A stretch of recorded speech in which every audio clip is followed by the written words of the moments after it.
ये फरमाइएगा कि जो केसेस हैं, तोशा खाने का केस है, फिर ये अल कादर यूनिवर्सिटी का केस है, फिर बाकी जो केसेस आपने बनाए हुए हैं, 9 मई 10 मई का केस है, अब तो बल्कि उनके खिलाफ FIR रावलपिंडी के अंदर भी उनके खिलाफ दर्ज हो गई है।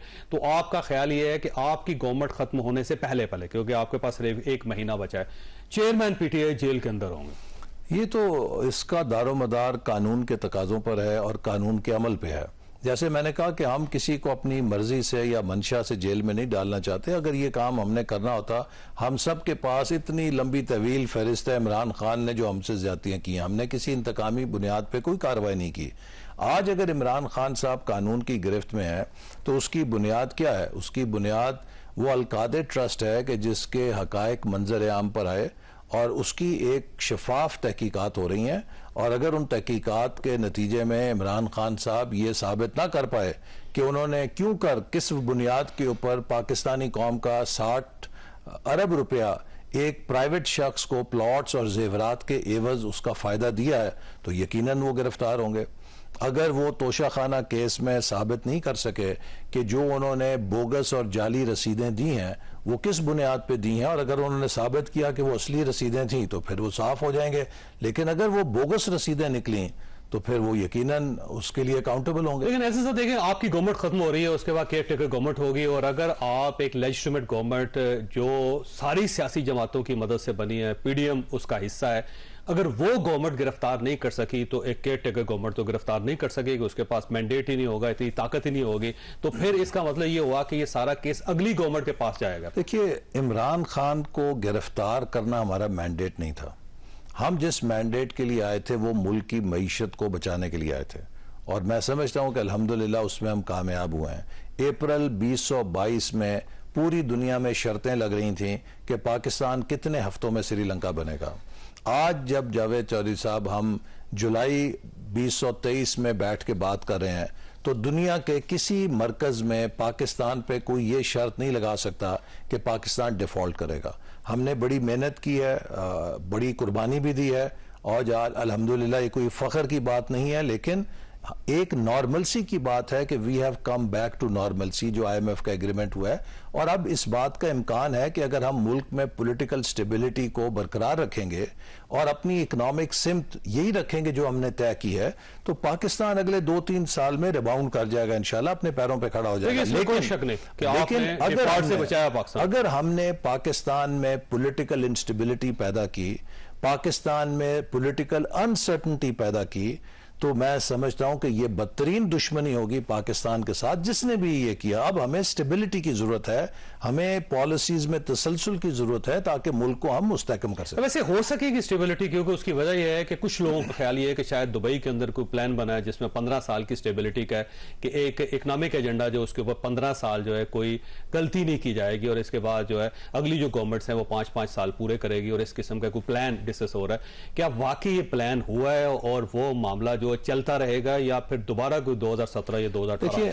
कोई हमें प्लान की जरूरत नहीं है, ये कॉमन सेंस है। हर पाकिस्तानी को पता है कि हम कहां पर आ खड़े हुए हैं। वो पाकिस्तान के जो साउथ एशिया में इंडिया और बांग्लादेश से भी आगे होता था, अब वो तकरीबन अफगानिस्तान के बराबर आ गया है।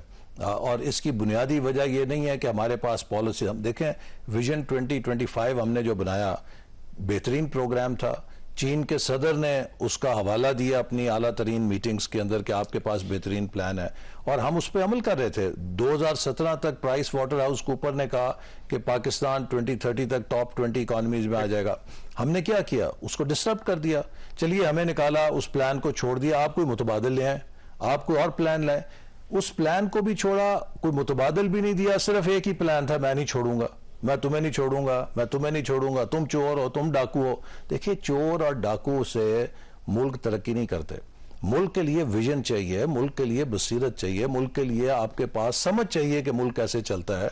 लेकिन एक जिद्दी बच्चे की तरह, एक एंग्री मैन की तरह अगर आप हर किसी के साथ लड़ाई झगड़ा करेंगे, मुल्क में मुसलसल नफरत के बीज बोएंगे, उससे मुल्क चलता हुआ भी, एक इमरान खान आज आप चीन के अंदर पैदा कर दें, एक इमरान खान आज आप अमेरिका में पैदा कर दें, एक इमरान खान आज आप जापान में पैदा कर दें, एक इमरान खान मलेशिया में पैदा कर दें, 6 महीने के अंदर तबाह कर देगा सारी शहर। वैसे जो लोग ये सारा प्रोजेक्ट लेकर आए थे, जिनकी ये गलती थी, आप ये नहीं समझते कि उन सब का एहतसाब होना चाहिए, उनको सामने लाना चाहिए? बिल्कुल होना चाहिए, और मैं समझता हूं कि ऐसे लेकिन आप करेंगे नहीं वैसे बात। नहीं, देखिए अभी तो सूरत हाल एहतसाब की नहीं है, इसलिए कि जब किसी घर के अंदर आग लगी हो तो पहली तरजीह ये होती है कि उस आग को बुझाया जाए और घर को बचाया जाए। क्योंकि उधर आग लगी हो, उधर आप मारा मारी शुरू कर दें कि तुमने आग लगाई, तुमने फलाना किया, तुमने धमकाना किया। अभी तो जिसने आग लगाई उसको भी हाथ में बाल्टी दे के आग बुझाने की कोशिश करनी है, ताकि हम सब मिलकर इस मुल्क को बचाएं। देखिए, मैं आपको, यानी कि मेरा इस शोबे से पिछले 25-30 साल से है, हम एक ब्रिंक के ऊपर खड़े हैं। इसके बावजूद कि IMF का मुआहदा हो गया है, अगर हमने होशमंदी से काम ना लिया तो ये 4-6 महीने के बाद हम फिर वहां आ जाएंगे जहां अप्रैल 2022 में खड़े। बिल्कुल सही बात है। तो हमें बहुत होशमंदी के साथ चलना है, और दुनिया हमसे इत्मीनान करना छोड़ देगी। हमारे दोस्त मुल्क जो आज हमारा साथ दे रहे हैं, हमारा हाथ पकड़ रहे हैं, वो भी ये समझ जाएंगे कि ये नाकाबिले इस्लाह है, तो हम इनके ऊपर क्यों मेहनत कर रहे हैं, क्यों पैसे दे के ज़ाय कर रहे हैं। तो इसलिए इस वक्त बड़ा इम्तिहान है कौम की इज्तिमाई दानिश का, हमारे मुल्क के इदारों का, हमारे मुल्क के जो इस वक्त ओपिनियन लीडर्स हैं, सबका इम्तिहान है कि हमें we must learn, we can not afford कि वही जो खेल हम 75 साल से खेलते आए हैं उसी तरह गैर जिम्मेदारी से मुल्क को मजीद आगे चलाएं। देखिए, मैं एक तो ऐसे साहब तारीफ करना चाहता हूं, कुछ चीजें बहुत अच्छी हुई हैं। एक तो पाकिस्तान को डिफॉल्ट से बचाया आपने, क्रेडिट है आपका। और दूसरा ये है कि मैंने हमेशा आपको काम करते देखा है, आपका विजन है, आप पाकिस्तान को बेहतर बनाना चाहते हैं। ये जो स्पेशल इन्वेस्टमेंट फैसिलिटेशन काउंसिल बनाई है बहुत अच्छी है।